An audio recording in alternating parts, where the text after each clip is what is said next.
هو الذي أنزل من السماء ماء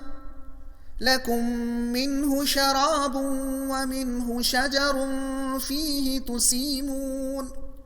ينبت لكم به الزرع والزيتون والنخيل والأعناب ومن كل الثمرات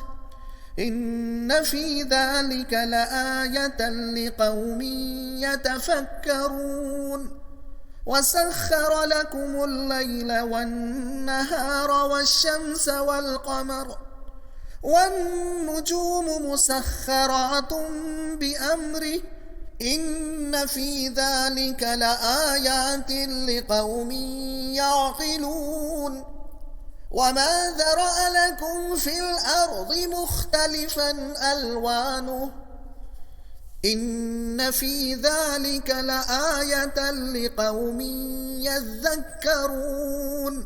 وهو الذي سخر البحر لتأكلوا منه لحما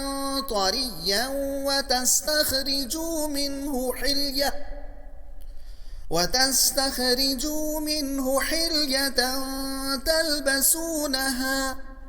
وترى الفلك مواخر فيه ولتبتغوا من فضله ولعلكم تشكرون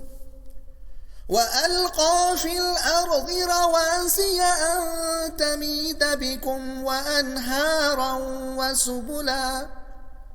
وأنهارا وسبلا لعلكم تهتدون وعلامات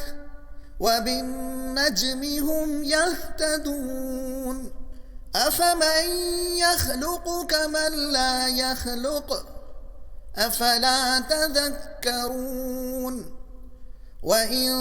تعدوا نعمة الله لا تحصوها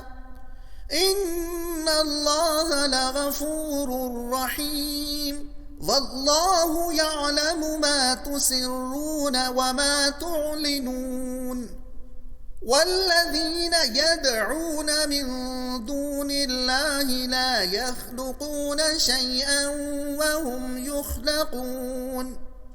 أموات غير أحياء وما يشعرون أيان يبعثون مضمون توحید کا اثبات اور شرک کا ابطال آثار کائنات سے، مطلب وہی آسمان سے پانی برساتا ہے اور زمین سے پھل و چارہ اگاتا ہے جو انسان کی ضرورت کے عین مطابق ہے، رات دن کی باقاعدہ آمد و رفت، چاند سورج اور تاروں کی منظم حرکات، سمندروں میں انسانی ضرورتوں کی چیزیں مہیا کرنا، انسان کا سمندروں کا سینہ چیرتے ہوئے سفر اور تجارت کرتے پھرنا، یہ ساری چیزیں شہادت دیتی ہیں کہ یہ منصوبہ ایک ہی ہستی کا ہے۔ انسان کا بال بال اللہ کے احسانات میں بندھا ہوا ہے، اگر اس کی نعمتوں کو گننا چاہے تو گن نہ سکے۔ سوچنا چاہیے کہ وہ ایسے شفیق اور محسن کے احسانات کا جواب سرکشی سے کیسے دیا جا سکتا ہے؟ جن چیزوں کو وہ معبود بنا رہے ہیں ان میں نہ تو علم ہی کی صفت ہے اور نہ پیدا کرنے کی قدرت، بلکہ وہ خود اللہ کے مخلوق ہیں۔